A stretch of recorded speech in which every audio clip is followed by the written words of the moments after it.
This can't be right. Let me see that map. Well, the road isn't even marked. Oh, that's the Irish of it. Well, as long as we stick to the seacoast, we can't miss Shannon. Oh, it's your hurry, not mine. Now, look, Fitz, take it easy. You won't be much use to Augur if you break your neck. Well, it's my neck. Hey, I'm fond of mine, too.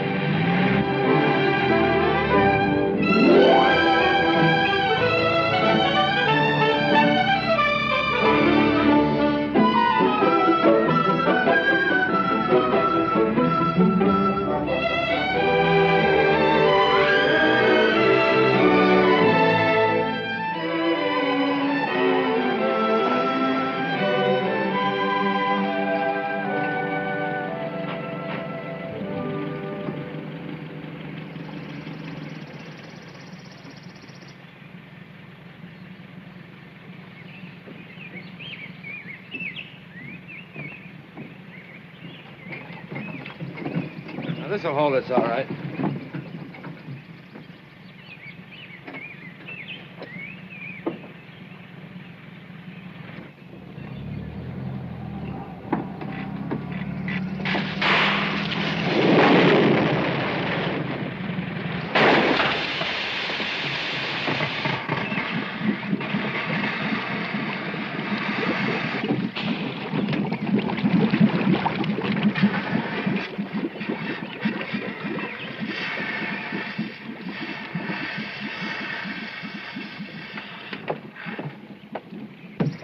Well, you stay here with the car in case someone comes along. I'll scout up the road a bit. Must lead somewhere. Don't be too sure. Irish paths are whimsical, like the Irish character.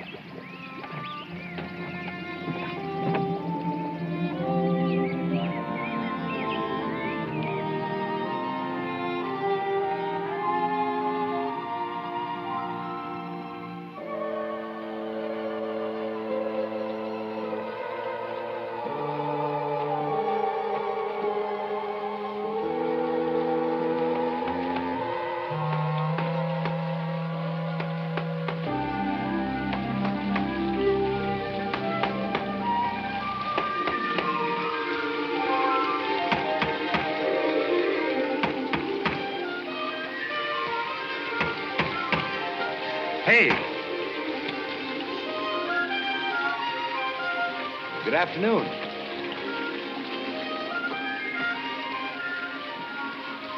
My friend and I were lost. Can you direct me to the nearest town? Oh.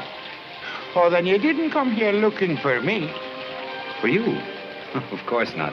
I'm looking for a town where I can hire a car. Indeed.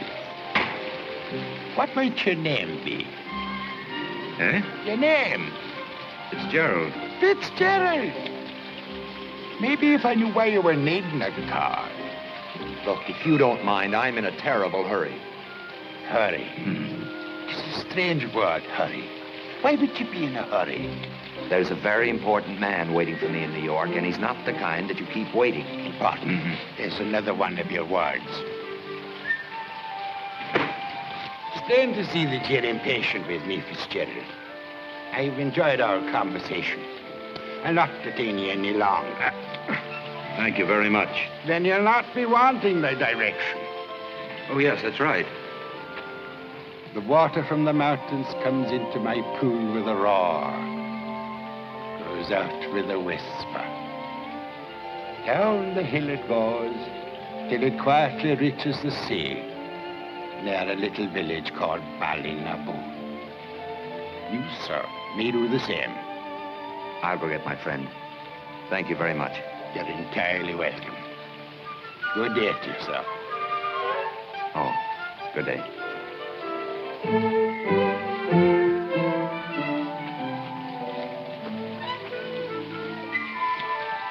Oh, is there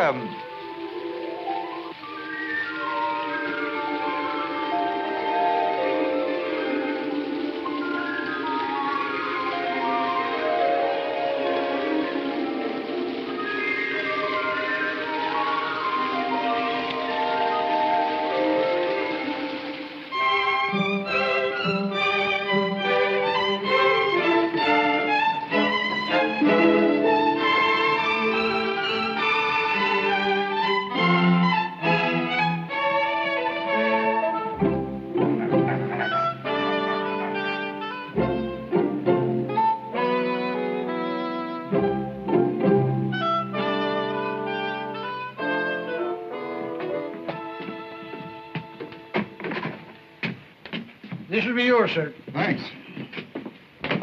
And this over here, sir. This will be yours. That's all right. You can take it.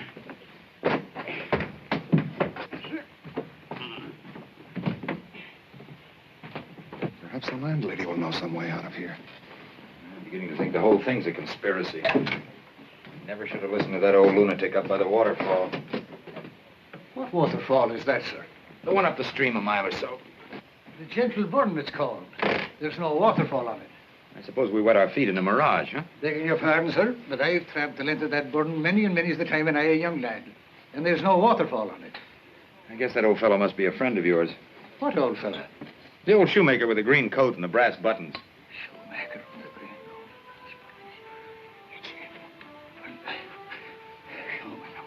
Look at this place here. Is everybody balmy in this country? You saw that waterfall, didn't you? Oh, you told me he was up there. Oh, yes, that's right. We hit the stream below it. Wonder what's wrong with our friend. Oh, he probably thinks you saw Pixie. They're quite common in Ireland. Yeah, well, I'll be glad to get back to New York where things make sense. Because people like your new boss have taken all the agreeable nonsense out of life. I'm beginning to think you don't like Mr. Augur. I don't. I don't like his type. I don't like him personally. And above all, I don't like what he does to good newspaper men who go to work for him. I'm going to take a bath. Sure. In a fine tub. But for they forgot to put in the water pipes. And there's not a plumber this side of Limerick town. Don't take it so hard. I like the Irish. Yes, well, you can have all of them, including myself. I wish I could still have your Fitz. But I just haven't got the price to compete with Augur.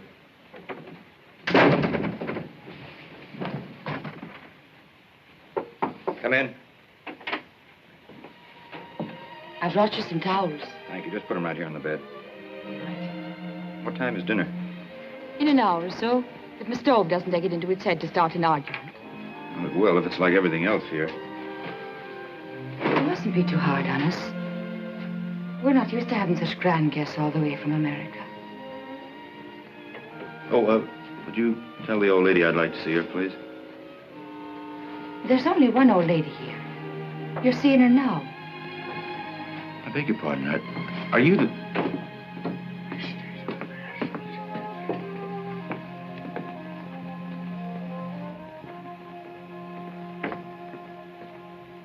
Oh, Mrs. Is there a chance of transportation out of here? If you can wait. Well, I can't. Well, you see, the trouble is we're sea-locked. There must be boats. Fruit guns and such. But they're not much good in any kind of a sea, or if the wind's wrong. But sure, Sean O'Fair'll be glad to take you in his boat when he comes in. Mm-hmm. And when is that likely to be? Well, he'll be back any day now. Any day.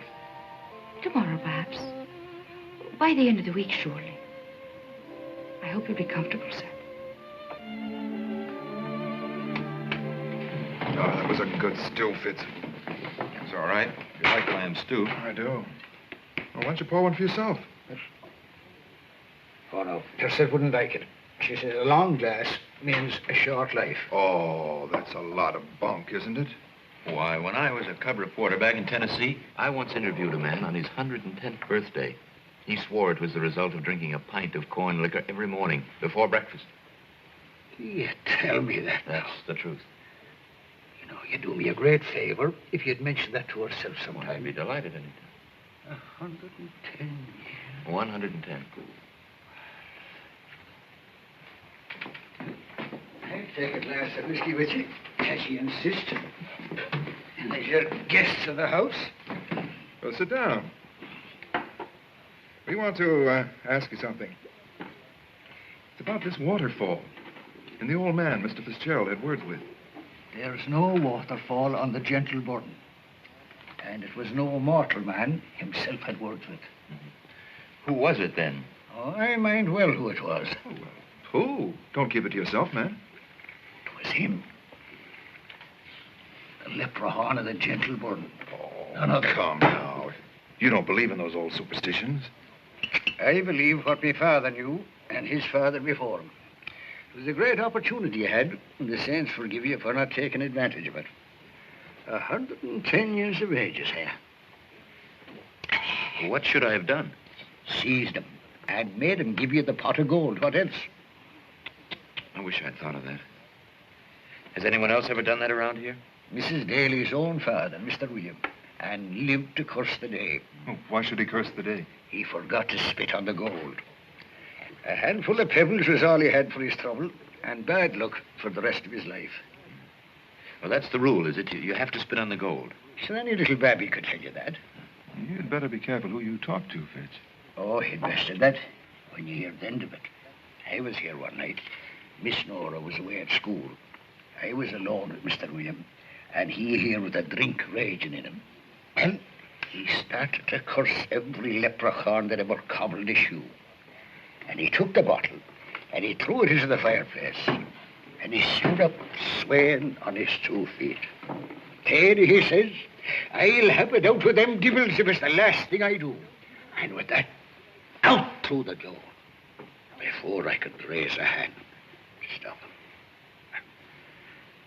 I heard the name, gentlemen, Mr. Fitzgerald.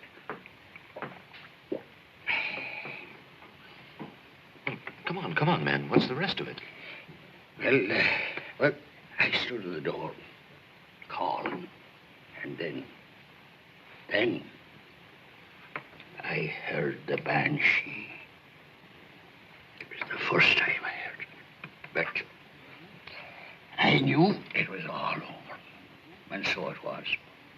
The next morning, they found him by the gentleman, and he struck dead altogether, the way that he never moved again. Well, gentlemen, as I was saying, drink is the curse of the human race. Oh, I get at it. Well, I think it's past me bedtime, gentlemen, so I'll say good night, kids. For an hour.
Katie? I'm ready for you, whoever you are. Come on, I have you. Fitzgerald. Oh, Mr. Fitz, you give me a start, sir. What are you doing with that bottle of whiskey? Themselves have sharp ears, and they might have heard us taking their names. You know, it's a good thing to leave a little something on the doorstep. But I always thought the traditional thing for leprechauns was a glass of milk. Milk? Good night, Mr. Fitzgerald. Good night, Katie.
go, you bastard, or I'll pat your bones with fever. Oh, no, you don't. I've got Take your hands off.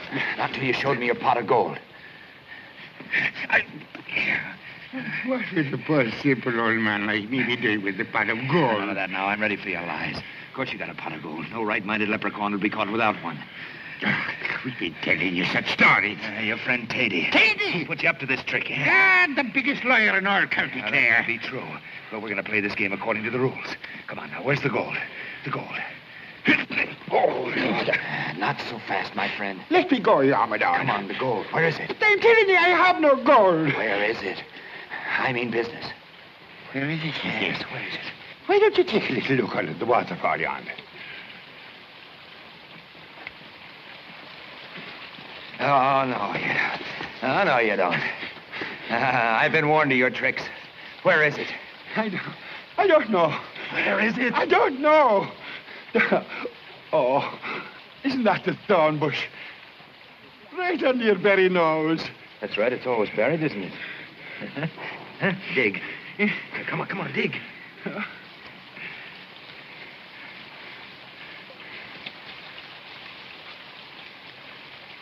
Hurry up, man. 'Tis a cruel, wicked thing you're making me do.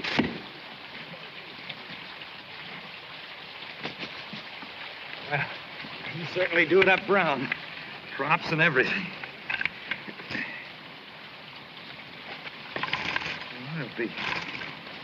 They're real. Real indeed. They're a lifetime savings. Several lifetimes, as you reckon things.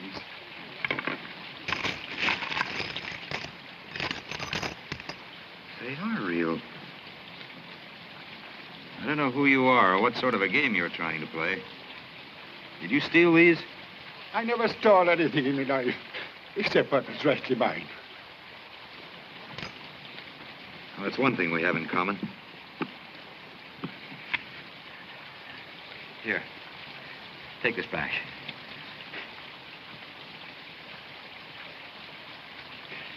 But I don't understand you, sir.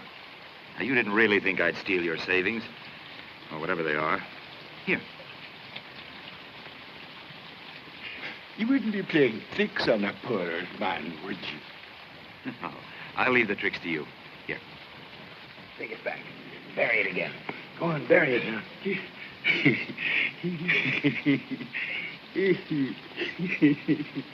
He give it back to me. He give it back. Fitzgerald, I'll never forget you for this. You earned my undying gratitude. Here, take this little bit of a keepsake to remind you of our meeting. No, Take it. Take it. Thank you. No thanks are necessary. It is I that am thanking you from the bottom of my heart. All the luck in the world to you. Mr. Stephen Fitzgerald, you have a way of twisting things in the most perplexing manner. It is I that am saying all the luck in the world. You. So, sir, goodbye. And good luck to you. Oh.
couldn't sleep very well. Oh, I hope it wasn't the bed. No, I think I just had one drink too many last night. Kept having dreams. Good ones, I hope. Strange ones, anyway. Perhaps it was Tatey's wild stories. It might have been the old man who gave me the advice up by the waterfall. What waterfall is that? The one up the brook there, the Gentle Burn, it's called, isn't it? But there's no waterfall on the Gentle Burn.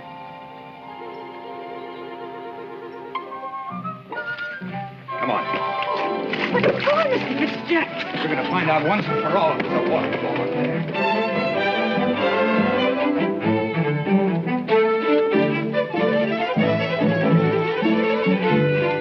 Now listen.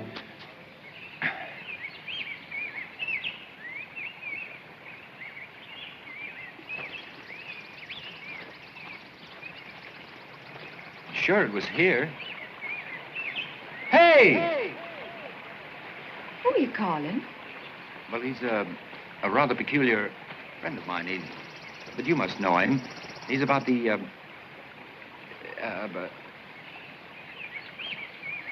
Well, it's easy to imagine things here in the woods. But I couldn't have imagined that waterfall. I saw it and I heard it.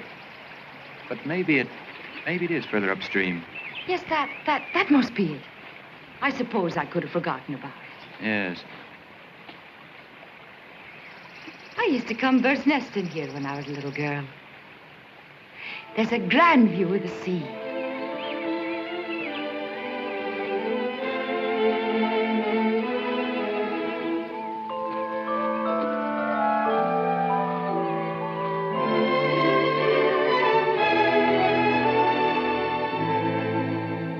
I wish that boat would come.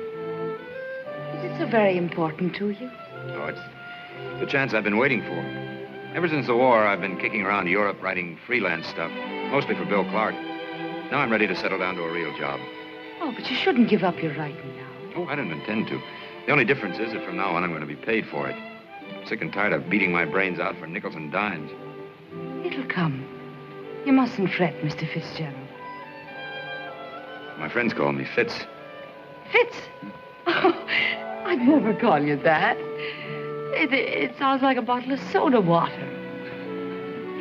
Well, my mother called me Stephen. Stephen. Oh, I like that better. Everyone calls me Nora. Nora? Oh, that's very nice. That's always been a favorite of mine, Nora.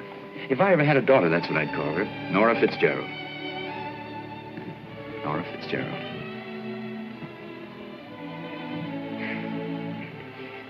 You're not married, Stephen?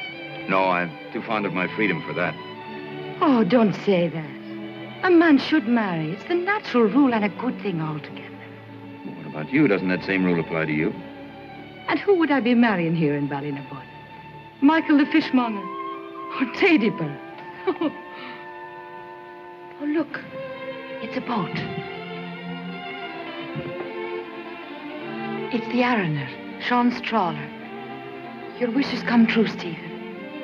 If you start at once, he can have you and Shannon in the morning.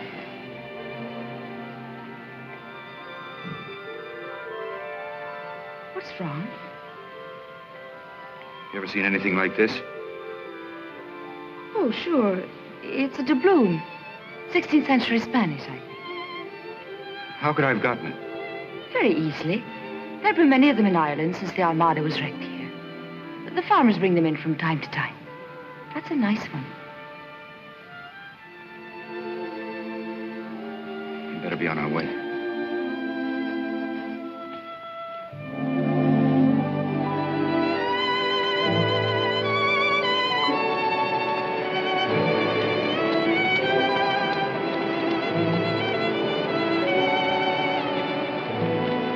Well, keep in touch with me, fella. I'll let you know if I can salvage the car. Fine. Look me up if you ever get to New York. Well, not me. I'm the poor but honest type. Good luck, Fitz. Bye. Goodbye, Nora. Now that I'm going, I half want to stay. You mustn't be looking backwards, Stephen, but forward to what you want from me.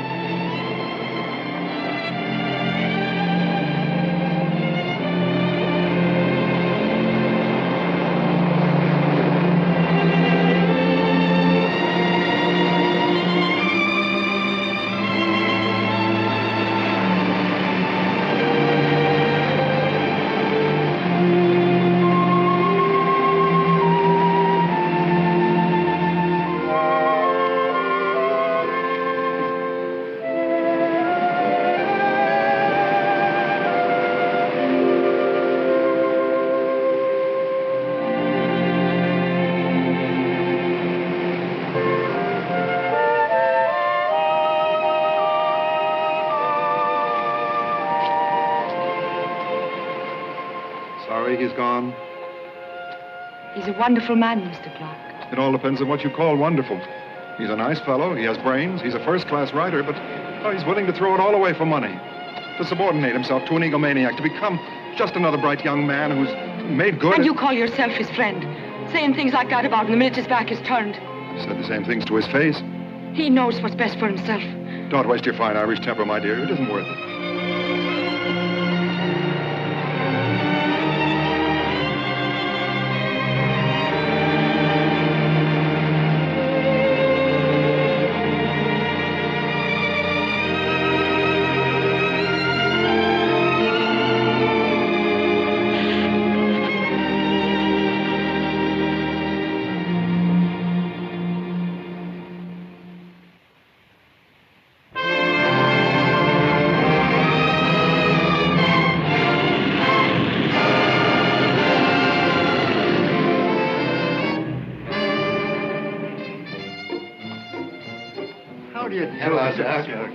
Ruth? Oh, Mr. Fitzgerald. Mr. Augur in? I haven't seen you in a long time. Is he in? Yes. Mr. Fitzgerald to see Mr. Augur. Go right in. Mr. Fitzgerald? Yes. Please sit down. Mr. Augur said he will see you in a few minutes. You mean you said keep the so-and-so waiting 10 minutes and then show him in? Yes. No. Tell him I'll be back in a couple of Mr. minutes. Fitzgerald, please. Please, Mr. Fitzgerald. I'll tell you. Mr. Augur. Mr. Fitzgerald won't wait. He's on his way out. Let us come in. Please come in, Mr. Fitzgerald. See, you kept me waiting for 48 hours. Gosh, it's good to see you. See you. Come in, make yourself at home. You know each other? Yeah, hello, Higginbottom. Higginbotham. Say, you've had the place done over, haven't you? Yeah, it's my daughter's idea. Cost a fortune. Sit down. I want to talk to you. I haven't seen you in years. You know, didn't you have something to do this afternoon? Oh, yes. Do it.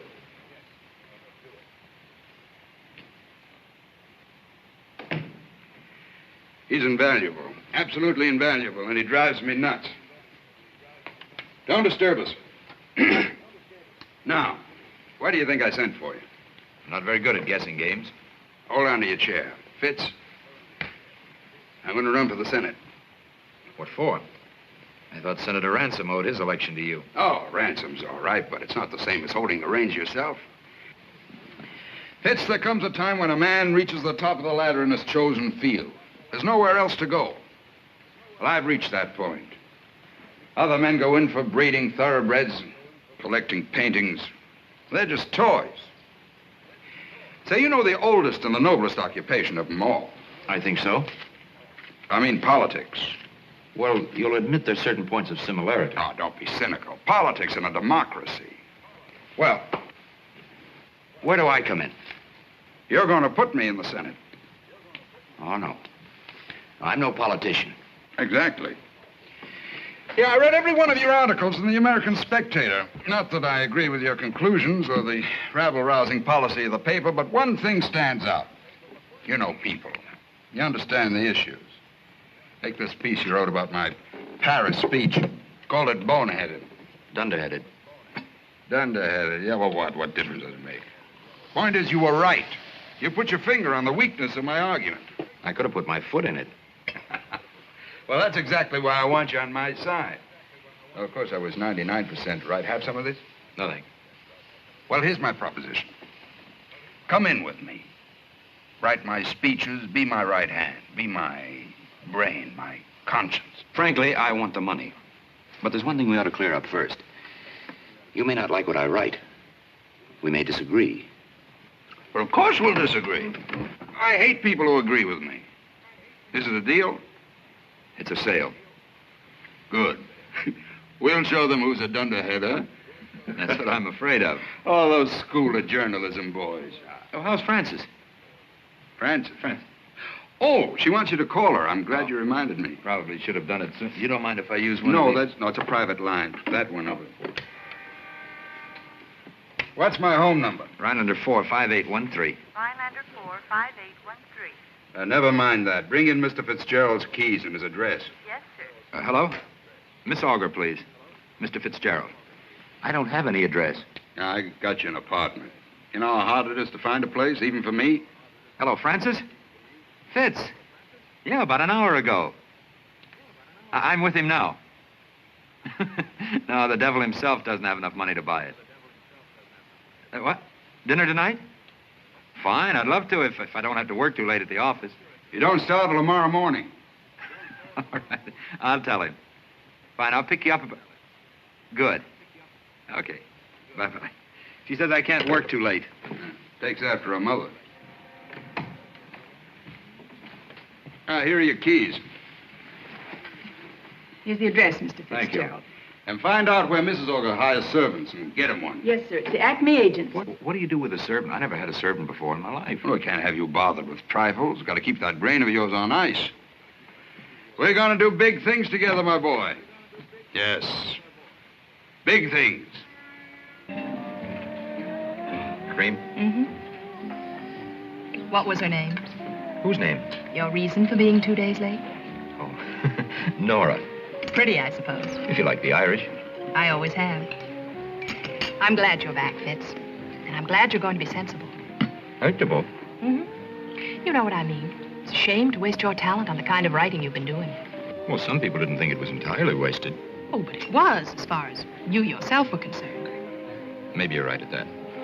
I only started being sensible today, and already I have a big salary and an apartment. See? Yeah, I see. I've missed you, Fitz. I've missed you, too. You're a liar. You never even gave me a thought all the time you were away. I'm surprised you even called me. Well, I was only trying to be sensible. After all, the boss's daughter. Is that the only reason? How can you be after asking a question like that? And yourself as pretty as a bay filly in a field of clover? Fitz, after only 5 days in Ireland, that's rank affectation. Hello, Fitz. Well, look who's here. Hello, Mary's Sean. little lamb. How are you, Higginbottom? Higginbotham. I just rode uptown with D.C. He'd like to get your thinking on the Labor Management Act. Now, my idea of the proper kind of statement is this. Oh, I'm really dear, quite sure dear that we'll Fitz, get the look at business the through. time. We'll never make it. We're half an hour late for the curtain already. Hurry, have you paid the check? No, I haven't. Just but it'll sign be along Bob's in a name, will you moment. please, No, Charlie? don't do I'll that. go Take ahead. it out of this, will you, Higginbottom? Higginbotham. Oh, yes.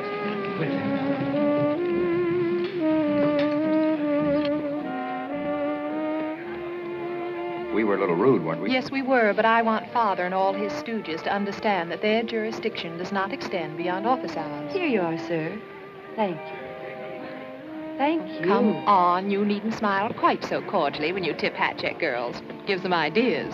Well, she gave me a couple. Oh. Taxi, sir? Yes, please. Well, where are we going? Home. Oh, but it's so early. Listen, I got no sleep on that plane. It's me for that modernistic little nightmare that your father picked out for me. Just what do you mean, nightmare? Oh, wait till you see it. And I'll tell you, there was a painting over the fireplace.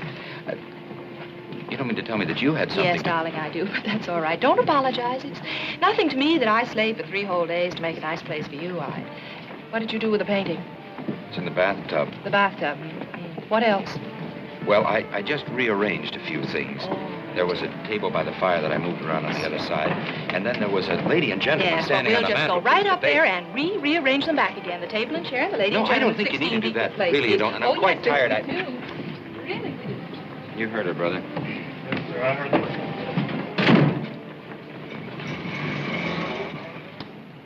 A little more to the right, that's right. Now, there. Oh. There, that's fine. Now, really, Fitz, don't you like it? Oh, it's absolutely breathtaking. What's it supposed to be? It's called Germinal 1948. It's the coal strike. Oh, really? Mm-hmm. I thought it was Venus rising from the waves. Oh, Fitz is by a very promising young artist. I'm arranging a show for him. You're a busy little thing, aren't you? Just what do you mean by that? Oh, arranging shows, decorating apartments, convincing your father that he needed a ghostwriter. Mm-hmm. I didn't say I had a thing to do with that. No, I know. But I suspected it as soon as I got his cable. So what are you going to do, resign? No. No, I'm going to do the job that I was hired to do. But I would like to know what it's going to cost me. Not a thing, darling. It was sheer altruism on my part. Altruism. All of a sudden, you're an altruist. Well, don't you think that I think that I need a drink. Shall I tell you why I hate you? No, Because all the time you were away, you kept coming between me and whatever I was doing. Because I saw your face in crowds, in the street, in my mirror, when I was alone in my room. Because I ate, dreamt, slept, lived you and your black magic. I hate every inch of you. I hate your superiority, your black Irish eyes, and your arrogant nose. What was that? Oh, it must be the door.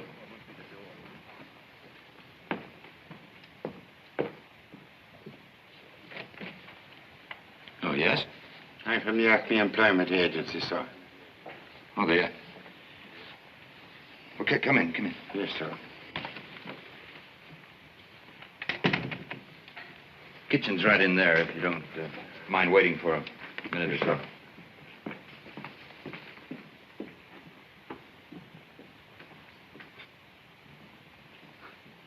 Fine time of night to be sending people over. Well, did you say you wanted him tonight? No, it must have been your father's secretary. Oh, well, that explains it. The well-known Augur efficiency. Fitz. What is it? Fitz.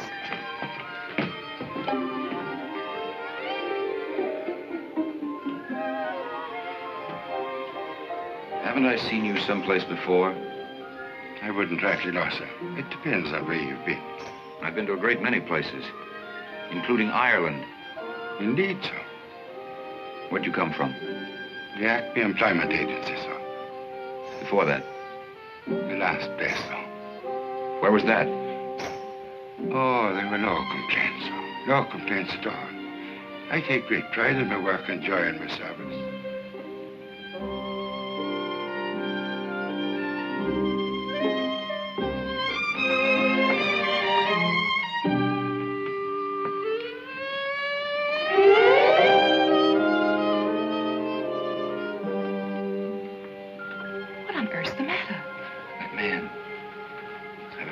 Seen him someplace before. Oh, he probably worked for one of your friends or something. You know, these servants get around. Yes, I guess that must be it. I'm gonna have that drink. Good. I bought your favorite brand of scotch. Here. Well, I'll find it for you. It's right down here. There it is. Oh, you think of everything, don't you? Mm-hmm. Bourbon, too? Bourbon, too. 2 cases in the kitchen. What else? This.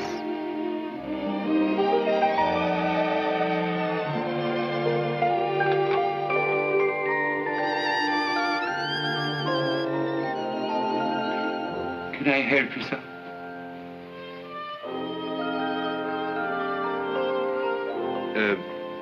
Yes. Mix us a drink. Drink? Yes, sir. Right away.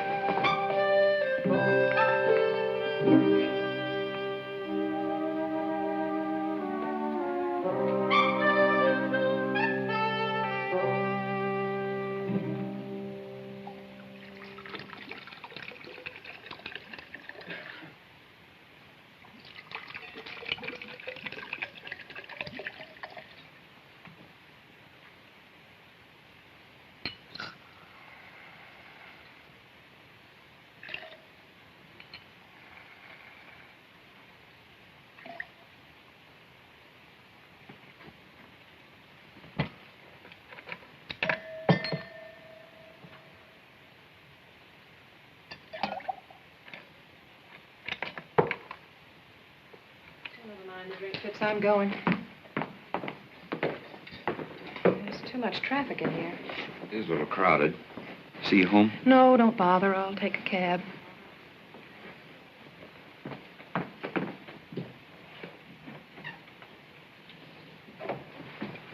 I'm sorry about that man of mine. Oh, everyone's having servant problems these days. Take me to lunch tomorrow.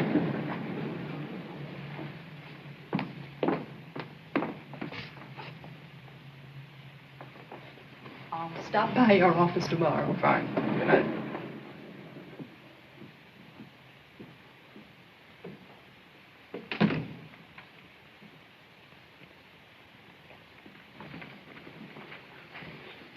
You can throw that one away now. Yes, sir. Throw it away, sir? Couldn't you drink it yourself, sir? That is a great pity. One should not waste good food, one should not. It's only one drink. Still, it could save a man from freezing to death or dying from fatigue, it could. All right, drink it yourself. If you insist, sir. With good health, sir. Sit down. Yes, sir.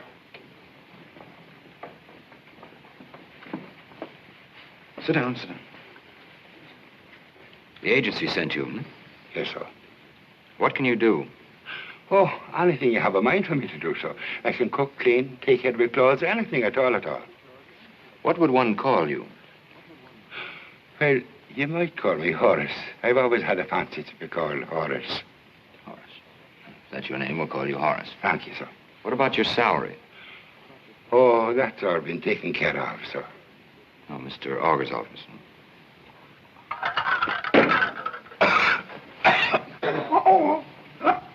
Horace, you made that too strong. Oh, I'm sorry, sir. You'll have to be patient with me till I know your taste. And another thing. I don't like to be disturbed when I have visitors. Always knock on the door before you come in. Yes, sir. I'll keep it in mind. No, I think that's all. You can finish your drink and then go to bed. Thank you, sir.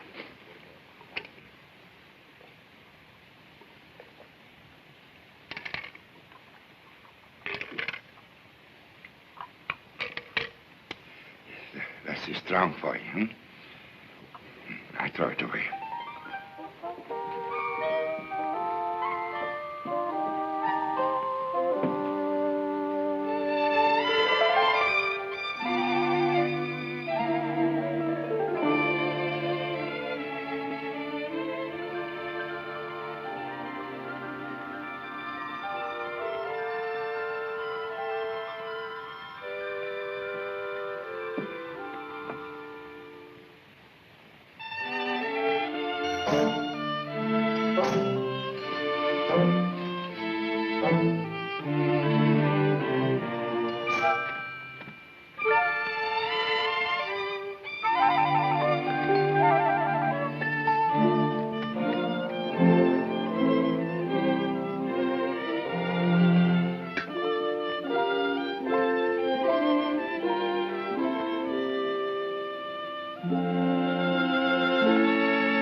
What can I do for you? I'm from the Acme Employment Agency. I was told there's a position for a gentleman's gentleman. You're too late. The position's filled. I demand to see the master. And what would you be telling him? That you got the sack from your last place for getting into the port? Not to mention pinching the pallor made till the Port Gilbert's black and blue? Away with you, Amador, or you'll feel the back of my hand. Good morning, sir. Good morning, Horace. Who was that? Oh, nobody at all, at all. Just make yourself comfortable. I'll have your breakfast here before you can say Michael McGillicuddy.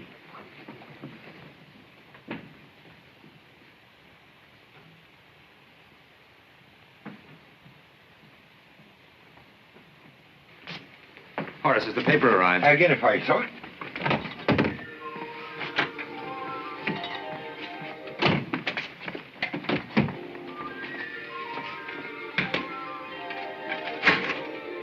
Horace.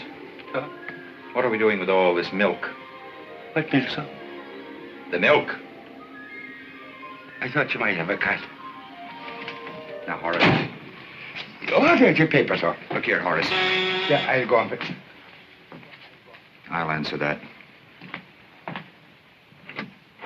Sorry to disturb you, Mr. Fitzgerald.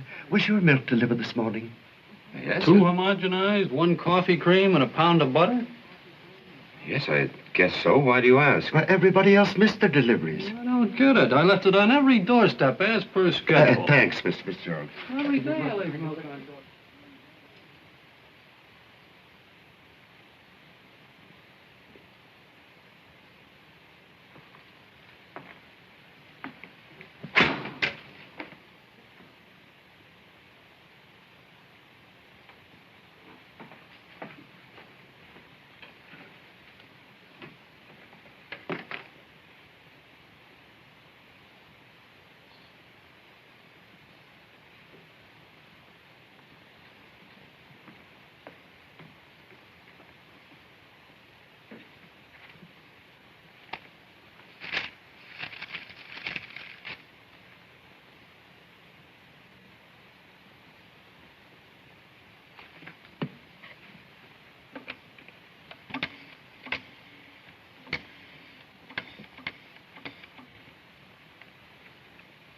Hello, Acme Employment Agency. This is Mr. Fitzgerald, Stephen Fitzgerald speaking. Yes, I'd like to inquire about a manservant that you sent up here to me. That's right. What do you know about him? He came to us very highly recommended, Mr. Fitzgerald. Oh, yes, we've had him in several positions. Stealing? No, sir. You might consult his references. I could give you the names if you'd like. No, never mind. That won't be necessary. Thank you.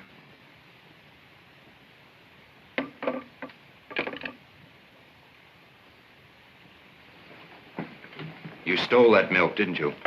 Why would I be doing such a thing, sir? I can think of one explanation. It would mean I'd be losing my mind. Have you ever seen this before? I'm a poor man, sir. Answer yes or no. I've never seen it before in all my life, sir. Well, there's one thing certain. You can't stay here. You're too disturbing. I'll give you a month's salary, but you'll have to leave. Leave, sir? Yes, right now.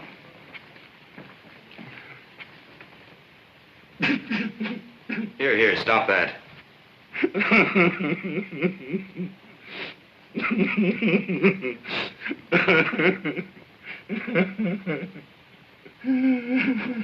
I said stop it, Horace. I can't have it, sir. I've displayed you, and I wanted so much to serve you. For heaven's sake, stop that crying. The best master I ever had in my life, and I've ruined everything. I'm a failure. All right, I take it back. You can stay. Only stop that bawling. I know you didn't mean it, sir.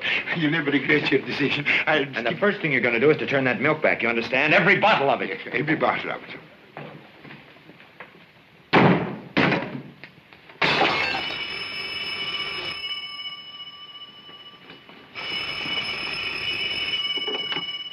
Hello?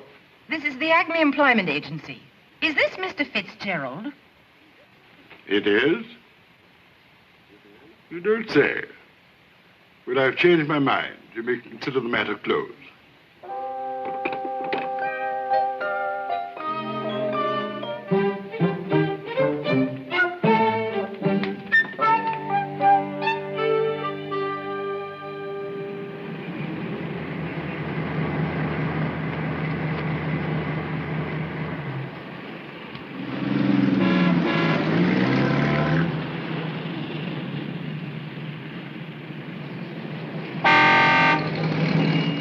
Out of this bridge traffic, Horace. I'm late as it is.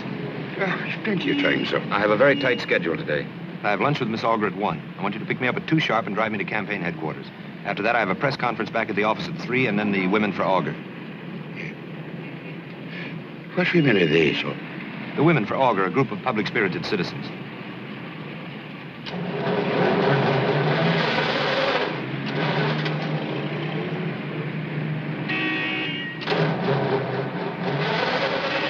What's the matter? Slight indisposition of the machine, sir. Nothing more. What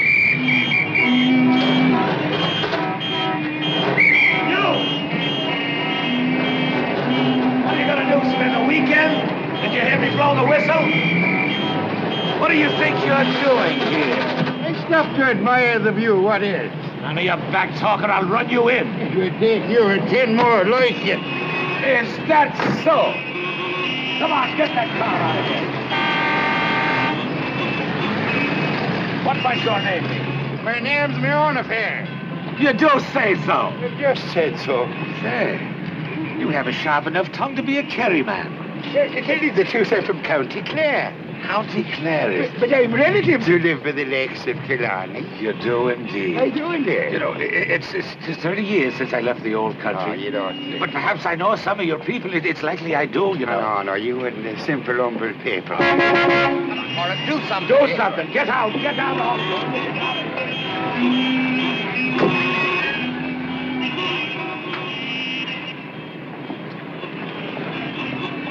I can't wait around any longer, Horace. I'm going to have to take a taxi. May I suggest that you take the subway, sir? What you lose in dignity, you'll gain in time saved. Oh, very well. Put this thing back together and pick me up at the restaurant at 2 sharp. Yes, sir. I hope you enjoy your lunch, sir.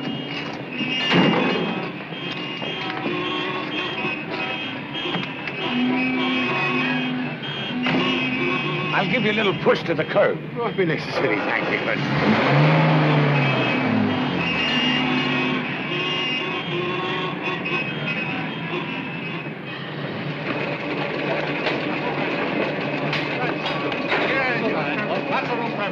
Move right in. Come on, step lively. Step lively. Come on, hurry. Step right in. Yeah, one more. Come on, step right in. That's it. Fine. Get over here. Door's closing.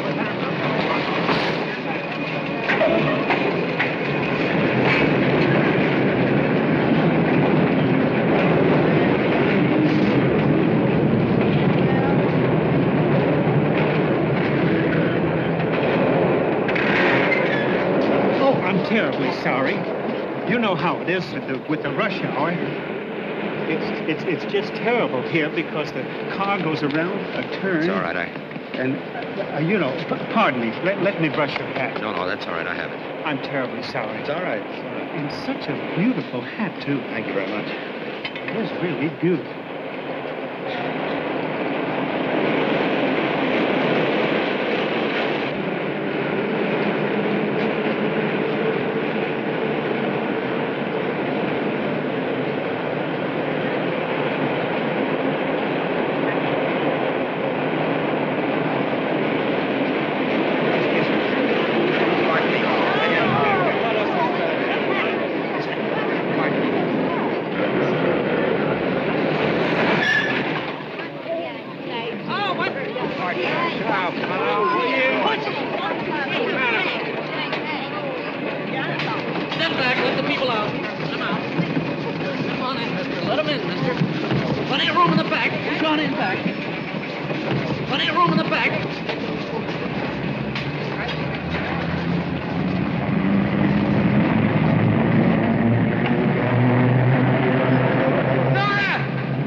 It's still a miracle. A succession of miracles.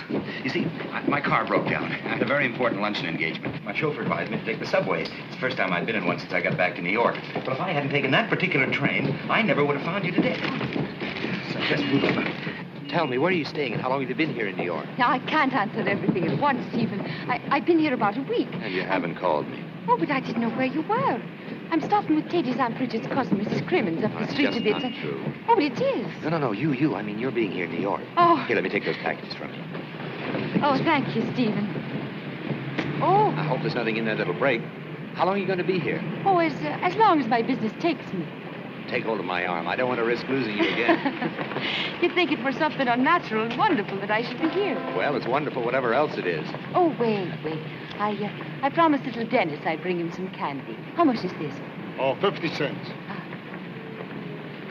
Half a buck. 4 beats. Well, I'm sorry. I couldn't change that. I just send the boy out for some change. Oh, dear. Steve, would you mind? Yes, hold it. It's funny. I could have sworn the man must have let me go out without my wallet this morning. This is all I had. You couldn't change it to doubloon, could you? What? Oh, no. Not your lucky piece, Stephen. I'll wait for my change. I was thinking of having my lunch.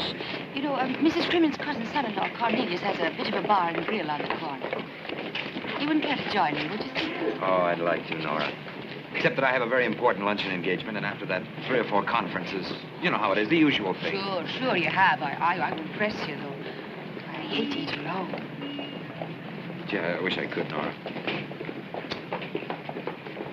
You wouldn't refuse me out of pride, would you, Stephen? Pride? I don't quite understand.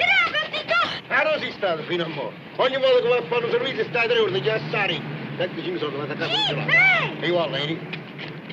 Thank you. Forgive me for speaking of your affairs. I could cut my tongue out for it. You mind if I change my mind and accept your invitation? Would you, Steve? I was never a man to argue with miracles.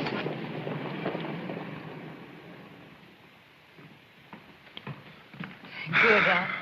Excellent. Oh, no more for me, thank you. Oh, No? now, Stephen, you had hardly any at all. Tis me wants on Irish stew, sir. And that light, it wouldn't distress a canary. Well, just a very little bit. Oh, a little bit. You'll have some beer with it. No more beer, thank you. Just a small one. And yourself, Miss Nora? Oh, no. My tea'll be plenty. Are you expecting many people? Well, if all come that my old lady has invited, indeed, the place will be running over into the avenue itself. Cornelius' daughter's getting married Friday. The celebration's to be congratulations. here. Thank you, sir. If you care to attend yourself, sir, I'd like I'd to, be but very my happy. time's pretty well taken up right now. Well, if you change your mind, you're entirely welcome. The more, the merrier. Thank you. Cornelius, I'll take the check. Eat. Oh, yes. Now, you still haven't told me why you're here. Oh, well, it's very simple. Teddy's Uncle Peter died here in New York and left him a bit of money. That's Mr. Crimmins, No, his Driscoll uncle from Galway. The one that married the youngest Brady girl, while his father had the farm next to Sweeney's. Oh, that one. As you see, Mr. Driscoll had 4 sisters, and the eldest was married to Francis Corrigan, that had a public house in Limerick with his brother Seamus. Well, that failed for drinking with the customers, so my father took Teddy on as a lad to help with the horses. And then he came to America. Corrigan. No, Uncle Driscoll's, I'm telling you. You see, his favorite sister was Kathleen. That's Teddy's mother. And when young Paddy went to sea in 1920, he changed his will, leaving everything to Teddy. He never cared much for Rory or that little witch of Orion girl he married. There was some trouble with the O'Sheas, of course. Of course. They thinking that their mother, being the eldest, was entitled to a share.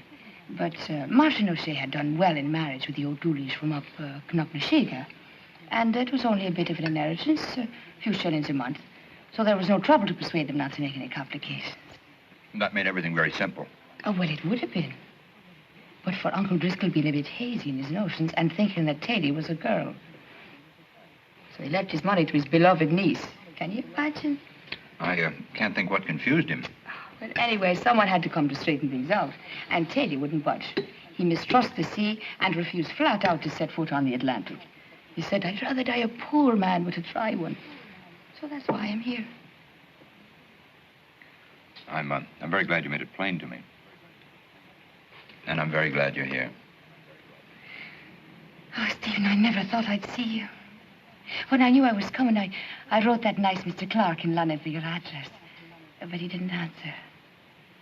He's probably on the continent. He did tell me one thing, though, before he left, that any time, whatever might happen, he'd be glad to have you back with him. Did he say that?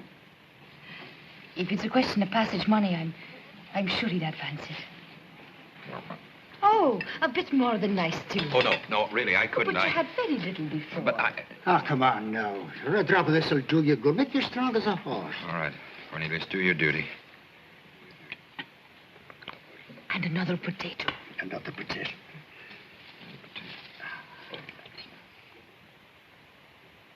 Mr. Augur, a personal question. As a former newspaper man, how does it feel to be against the wall instead of on the firing squad? Well, it feels awful. I know you fellas will give me a break. Do you think there'll be another war? I answered that a few minutes ago. No, you didn't. But then nobody else has either. Mr. Augur, I understand you support the Crawford proposal for Germany. Absolutely. That's a must as far as I'm concerned. I'd like to read your comment on this proposal. Quote, the Crawford proposal is a fraud on the German people, a death sentence for European democracy, and a betrayal of American interests and ideals. Unquote. This appeared in the American Spectator on June the 6th under the byline of Stephen Fitzgerald. The same Stephen Fitzgerald who's running your brain trust today. Would you like to comment, or perhaps Mr. Fitzgerald would like to discuss it? Well, boys, well, the answer to that's very simple. When Fitz wrote that, he was working for someone else. Now he's working for me. Oh, Mr. Augur. Fellas, let me change my shirt, will you? I haven't sweat this much since my first job carrying a hod. You got any pictures of yourself carrying a hod? Sorry, I didn't know I was going into politics then. So long, Chris. Bob. See you, Fitz. Bye. Good to see you, Fitz. Why don't you drop around the club sometime? Well, they keep me pretty busy. Yeah, we all have to make a living. Give me a ring. Right. Goodbye, sir. Goodbye. Thank you. You're welcome. Thanks a lot, Mr. Augur. Not at all. Say, you handled that perfectly, D.C. You know, I was afraid for a minute that... Do you want anything else, Mr. Augur? No, thank you. Should have told me about that piece, Fitz. You read it, didn't you? Yeah, I read it, but I didn't remember it was so strong. It'd be embarrassing if the opposition made an issue of it. But you knew those were my views when you hired me. Well, this is politics, Fitz. Where'd you put that bottle? Here, let me do it, DC. This is politics. Got to keep one jump ahead of him. Right away, DC. Not you. I've got it. You'll do a piece for New Era. We don't go to press till tomorrow night. On foreign policy. Second thought since you had a chance to study the situation. You know one of those, on the other hand. The Crawford proposal's not as bad as you first thought it was. It's a pretty good thing in the long run. My agreement with you calls for perjury, but not under my own byline. Fitz. Have that thing on my desk by tomorrow noon.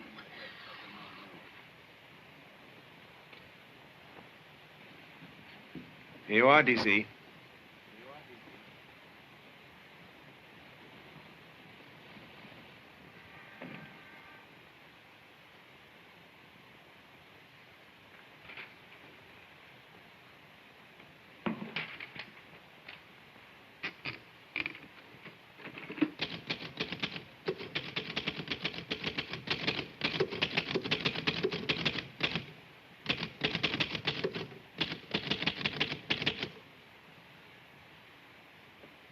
What are you doing here?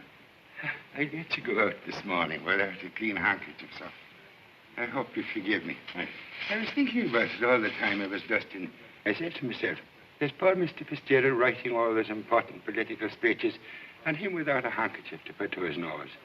It's very good of you, Horace. And now, if you don't mind, I have some work to do. Yes, sir. And after this, if you forget anything, you don't need to come chasing after me. There's such a thing as taking one's job too seriously. Oh, no, sir. Not when your heart's in your work. It's just a job, Horace. No, sir. He's more than that. He's a life, indeed. When a man enters the personal services of another man, he must be prepared to surrender himself to his vocation. It is the master of matters, not the man. And soon, if the man takes to his work, the master's wish will become his wish. The master's thought, his thought. The master's soul, his soul. When the master gets hurt, the man will cry out. When the master's nose itches, it will be the man who sneezes. He will live for his master, not for himself. Perhaps you find it difficult to understand, sir, because you are the type that wears no man's collar. You are a proud free man. It is for that reason that I'm proud to serve you. Will that be all, sir? Yes. Yes, Horace, that'll be all. Thank you, sir.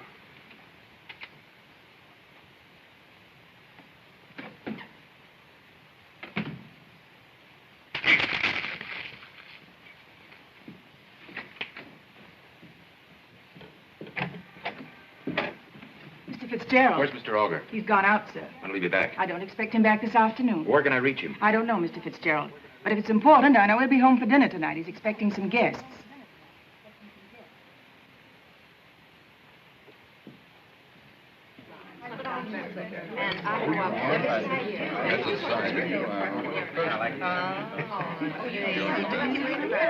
Have some more steak, Senator. No, thanks, D.C. I lost my appetite 20 years ago. You'll find out. I already have. I'll pay for this in the morning. What is it, Jenkins? There's a Mr. Fitzgerald to see you, sir. He says it's important. Ask him to come in. Yes, sir. Were you listening to the judge's conversation? Yes, wasn't it brilliant? No, it's so You're darling. Come on in, Fitz. Come in. So good to see you. I believe you know everyone here, don't you? Yes. Mr. Augur, I'm sorry. I thought you'd be finished dinner by this Quite time. all right. Senator Anson, this is Mr. Fitzgerald, my good right hand. Ah, yes, I've heard of this young man. Senator? Have some dinner, Fitz. No, thank you. I'd like to see you alone if it don't mind. Oh, well, sit down. We'll be through I'd in a rather few- wait in the study if it's all right. Oh, sure. Make yourself a drink while you're waiting. Thank you. Excuse me. Oh, I'll help him. Will you excuse me? Why, Shirley. How much do you want for Mr. Fitzgerald, D.C.? He's not for sale. Really? I understood he was.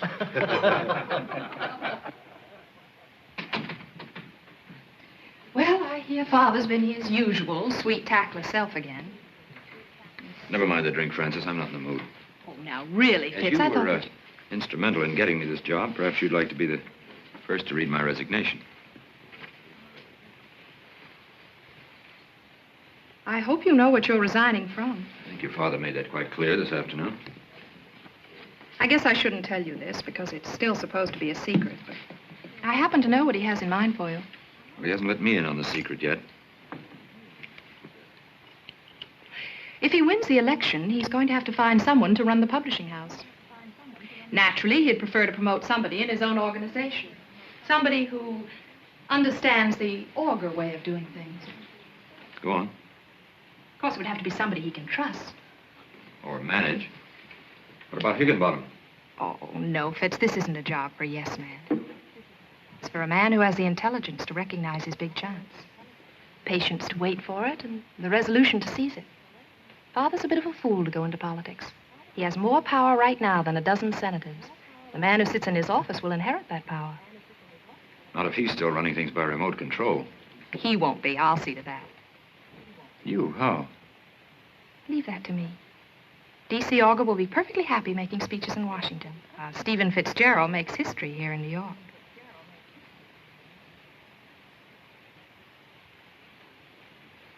Well, it's a very alluring prospect. Of course you'd use the power for good, Fitz, but the important thing is to have it.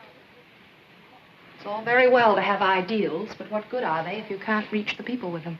Yes, but I'm not sure that's what I want. It's what I want. But you have it now. No, I haven't. I can wheedle certain things, but I'm not a partner.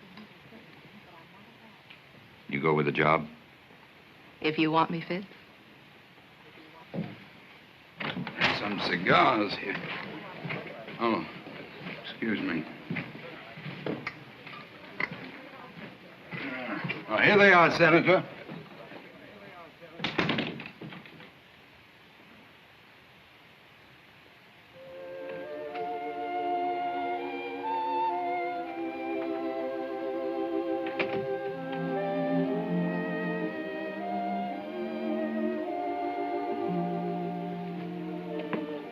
You needn't wait it up for me, Horace. I thought you might require something, sir. I'd like a drink. Yes, sir, right away. Fix one for yourself, too. Yes, thank you very much, sir.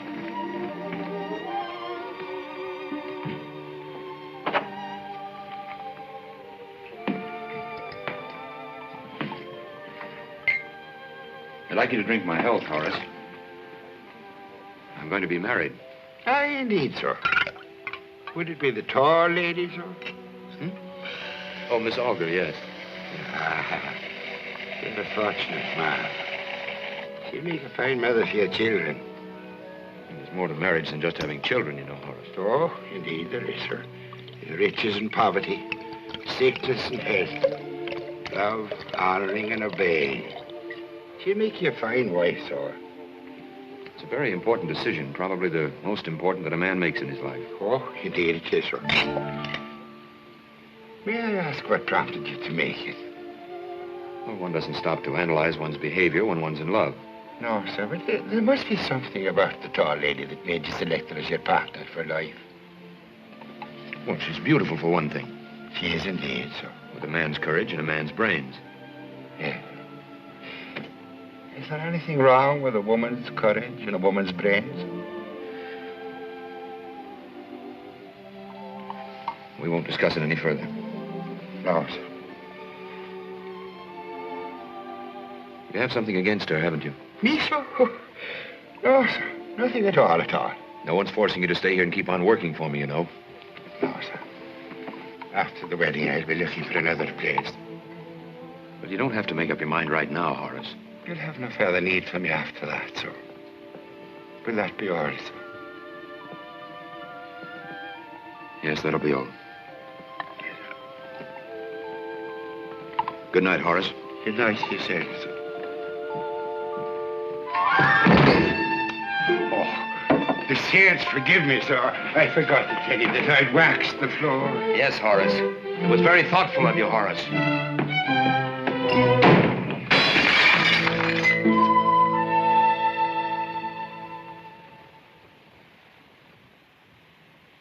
This is good, Fitz.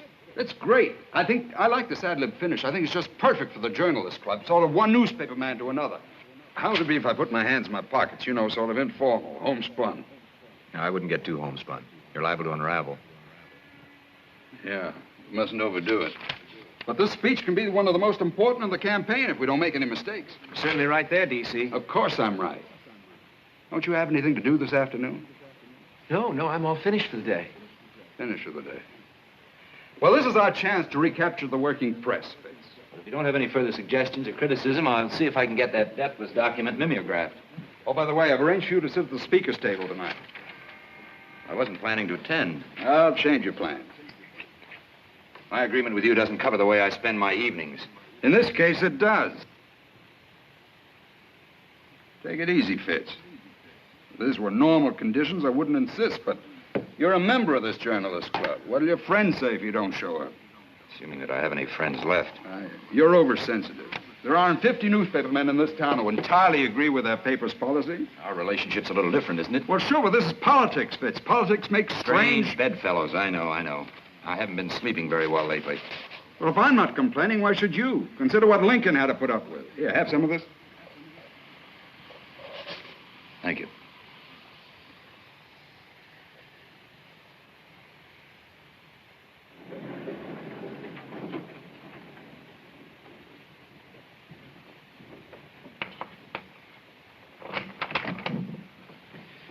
There's a gentleman to see you, sir. Well, Bill, you old son of a gun. Fitz. How are you? Gosh, it's good to see you. What brought you? Sit down. Can I fix you a drink? No, it's a little Sure early not. in the day. How about a cigarette? Huh? You, Oh, I keep forgetting. You gave him up. Well, tell me, what brought you to New York? The Spectator is calling in all its foreign bureau chiefs, you know, consultation. You live here, Fitz? Yeah. I see. Oh, I'm not responsible for the decoration. A friend of mine did those.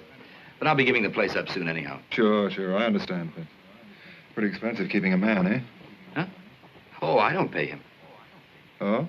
No, Augur. Augur does it. Augur. You're still working for Augur?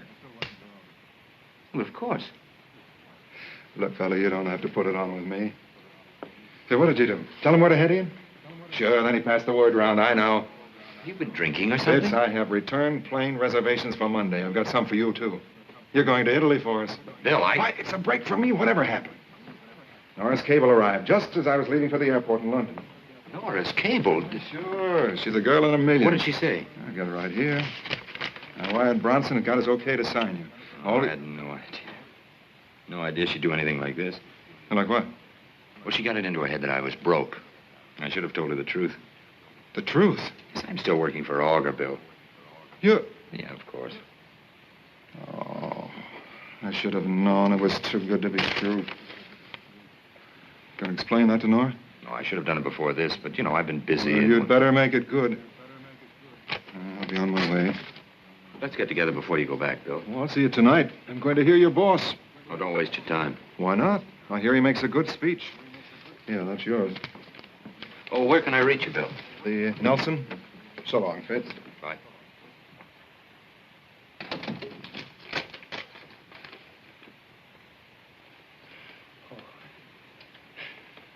Excuse me, sir. The tall lady called, sir. She wants you to take her to the Jennison reception. She said she'd call back again, sir. The tall lady, sir. Oh, yes. Well, you talk to her, Horace. Tell her I'm tied up or something. Make it sound good. Yes, sir.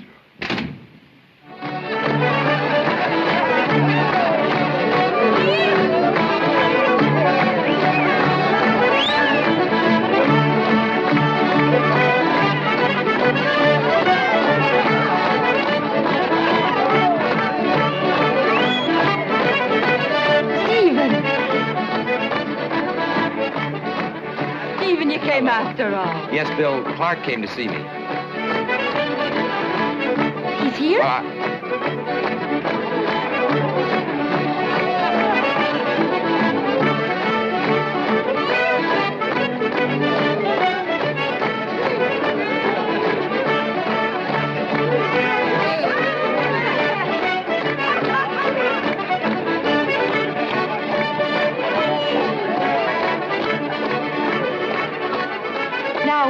You say that Billy's here?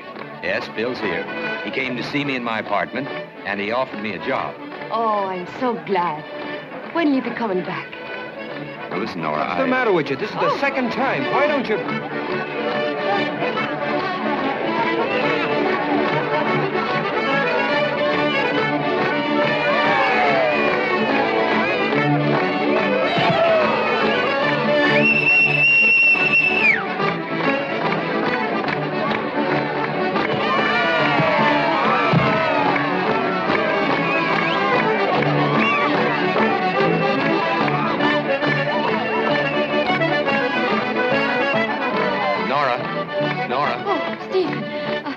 Stephen Fitzgerald, this is Terence Flaherty of Hooker Ladder Company 38, the pride of the New York Fire Department. Oh, Mr. Flaherty, how do you do? How do you do?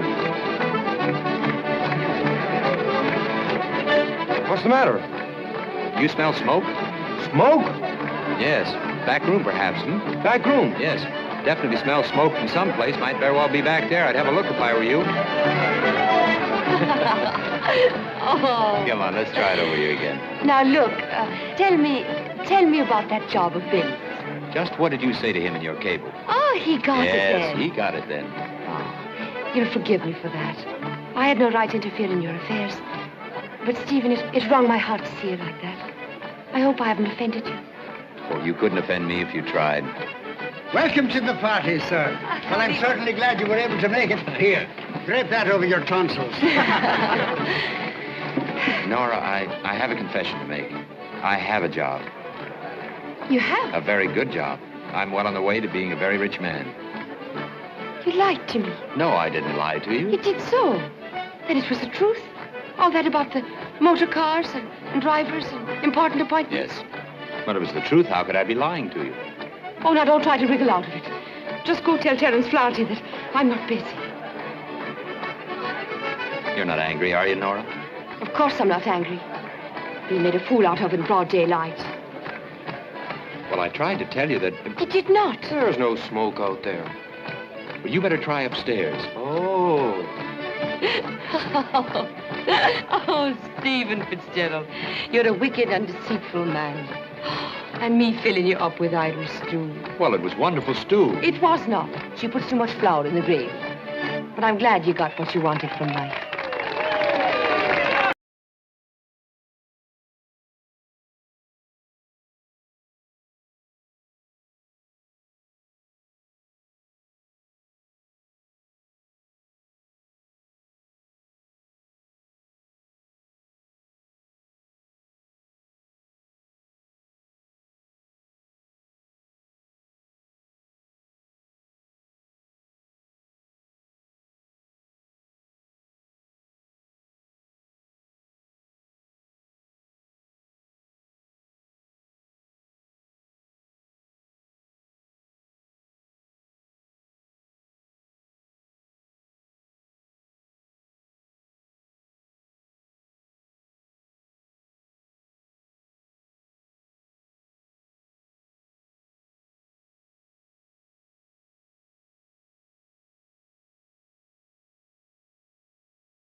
Don't you?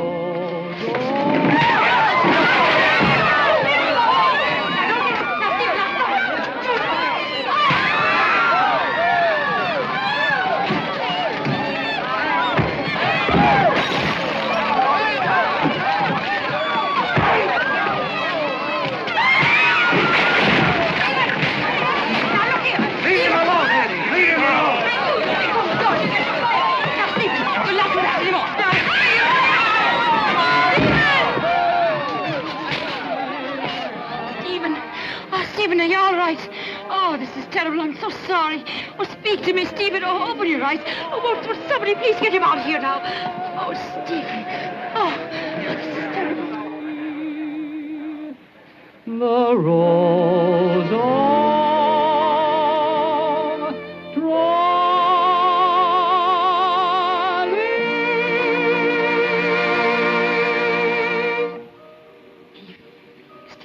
all my fault. Oh, Stephen, praise be you're alive.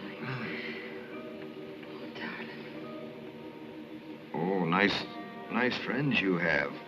Don't be saying anything against them.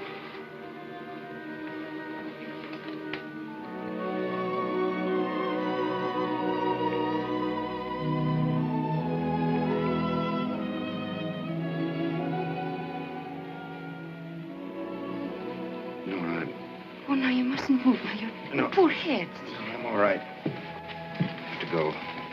You should rest for a little. I'm late as it is. I'll see you home.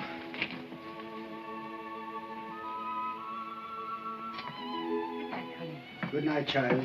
God keep step with you.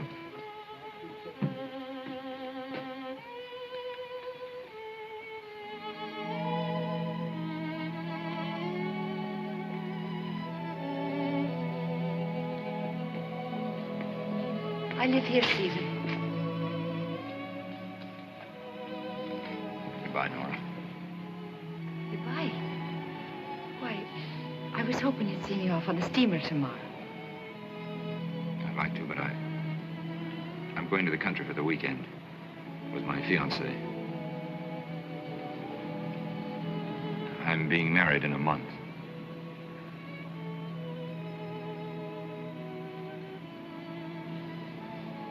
I wish you happiness, Stephen.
Good evening, sir.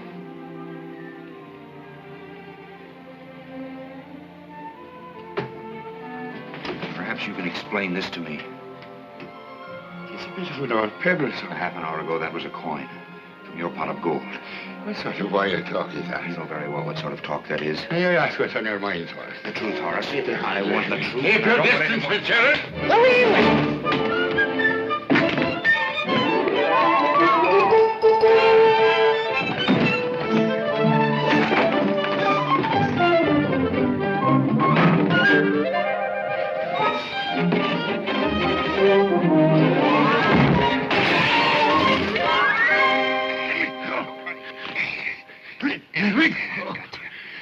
Come clean now. I don't know what you're talking about. No, you don't, eh? What about this shoe, huh? Take your hands off me, Fitzgerald. I'll be happy to give you any information you require.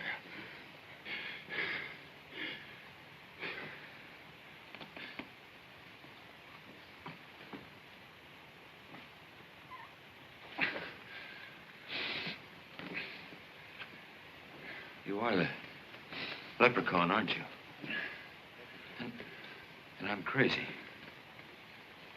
I've been crazy ever since that first night in Ireland. I'll answer your questions in turn. I am. But you see, I am. Now, the term perhaps is not quite the best usage. As to your mental condition, it's true you're a bit on the weak-minded side, but you're as sane as you'll ever be. Aren't you a little large for a leprechaun? That's a page in my family history we won't go into if you don't mind. I'm a patch from all the exercise you've given me. You mind if I have a drink? Do you mind? So?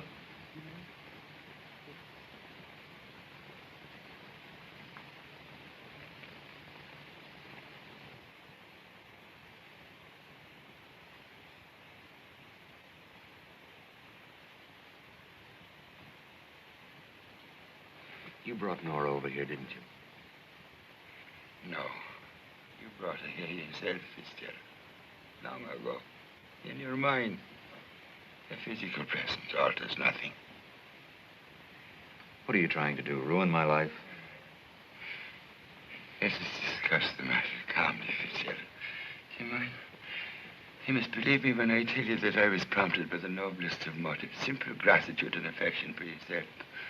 It was for that reason that I left the native waterfall to come here and dwell in your cold, inhospitable city. And I don't mind telling you, I'm a little bit homesick. My nose itches for the smell of peat and my eyes watered for the sight of a blackthorn in bloom. It's sad indeed that I've been unable to complete my mission. That I must leave you and fail you. But I didn't ask you to come. To be sure you didn't. But then, you don't always wait for an invitation to follow the brave music of a distant drum. You see, I had learned to like you. Still, I suppose, to be philosophical, there would be other centuries to come. And other young men with a nose for treasure.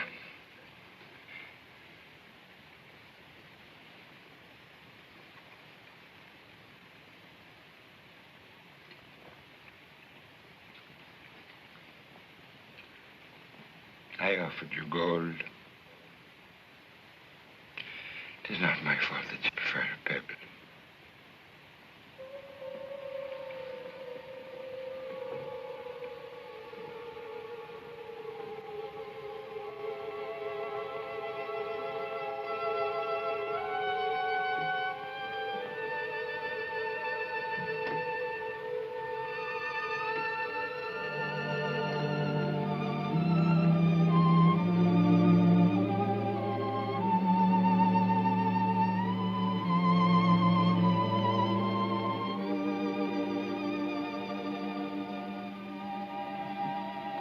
Horizon.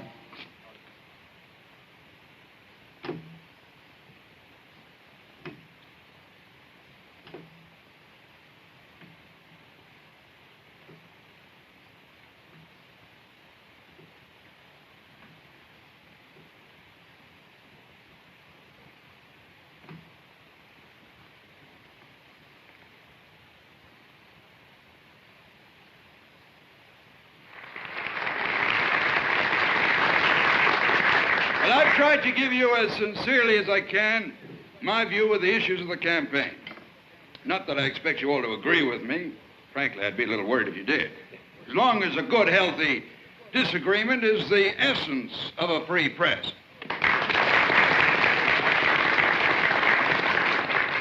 Well, I hope you won't be too hard on me. Remember, I used to be an honest newspaperman myself. Off the record, I wish I still were.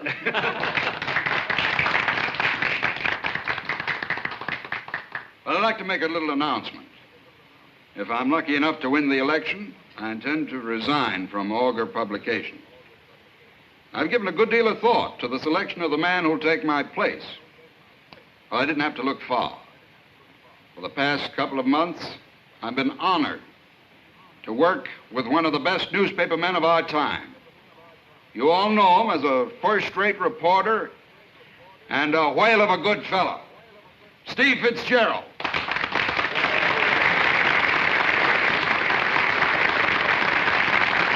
on up, Fitz.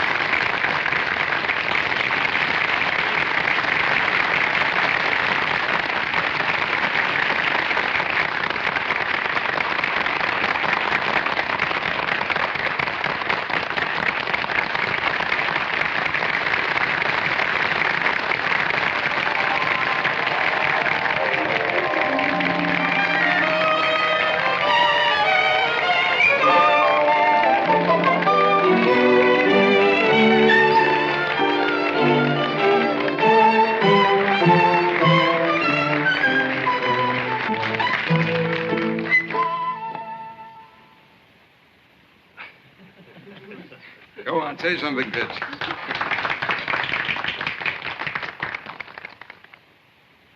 Well, I'm very grateful to Mr. Augur for his very flattering offer, but I can't accept. In the first place, I wasn't cut out for the job. And in the second place, Mr. Augur should have someone in charge of his publications who agrees with him on the issues. Is this on the record, Fitz? Can we quote you? Well, What are your own plans, Fitz? I haven't any. I haven't any except to sit under a waterfall with an old friend of mine.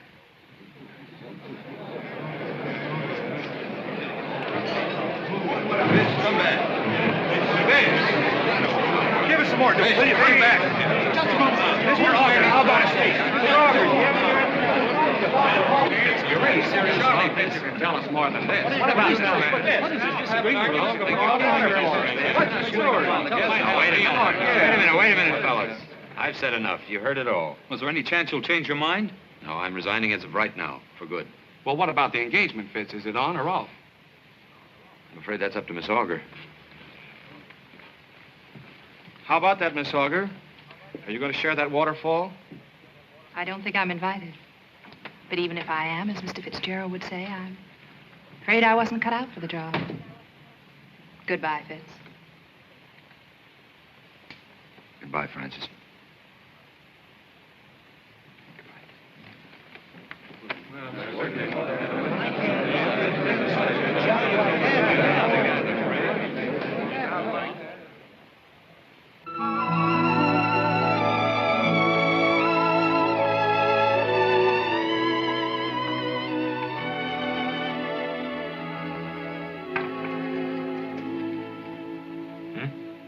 It's well written, Fitz.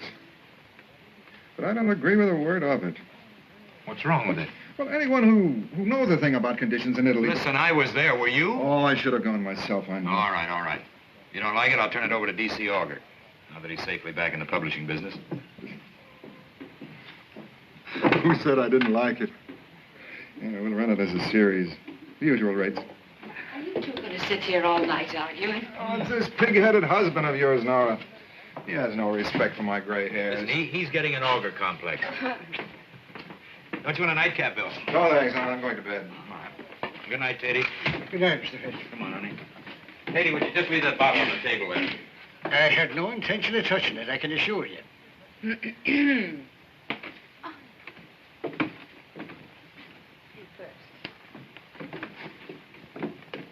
Good night, Bill. Good night, Bill. Good night. If you want anything, just sing out. Thanks. I want a wife like Nora. There aren't any. It gets altogether unmanageable. I'll remember that. Bill! Oh.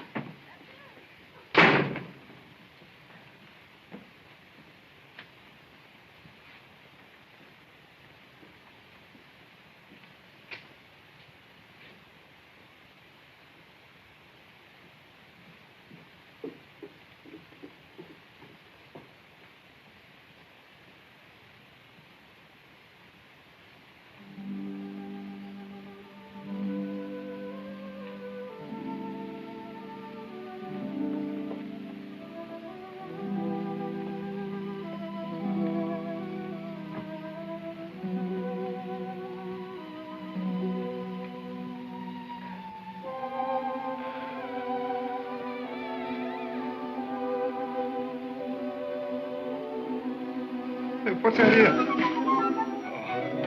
Oh, it's you. What are you doing with the bottle?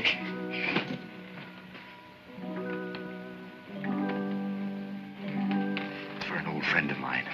Just in case he needs something to keep out the cold, you know.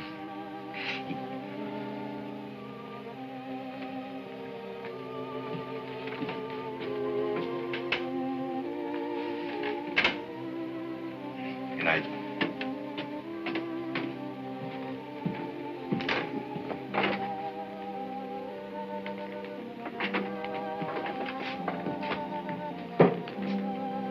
All right. Good night.